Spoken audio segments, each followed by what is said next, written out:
Хочу выставить на ваш суд свою печку для гаража. Данная печь собрана из каминной дверки, из уголка 50 на 50 листового металла 2,5 мм и газового баллона. Ну и шамотный кирпич. Данная печь по конструкции является подовой, то есть нет колосника.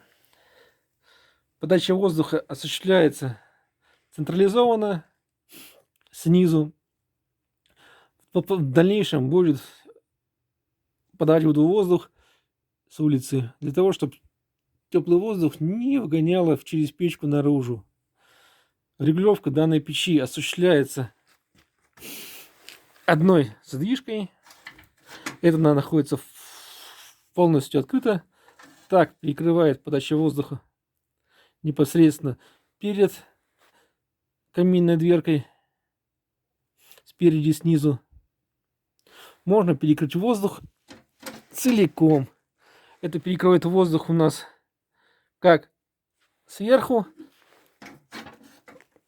так и задние стенки. Как вы видели, перед тем, как потухнуть, небольшие языки пламени вырывались непосредственно из тех мест, где осуществляется подача воздуха. Также можно печку регулировать через выхлопную трубу. Ну, я ей практически не пользуюсь. Сейчас у меня горит мусор. Печка нагрелась не очень сильно. Можно посмотреть. Газовый баллон нагрет всего лишь до 100 градусов. В принципе, мне хватает. Ну, кожухи сделаны из старых ржавых систем отопления. Точнее, крышек, или как их называют. То, что нашел в гараже. Покрашена краской термаль.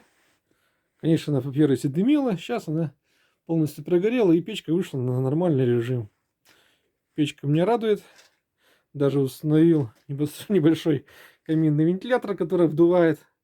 Да, мощность его невелика, но позволяет не хоть немножко, но гонять воздух по гаражу. Мне его, в принципе, вполне хватает.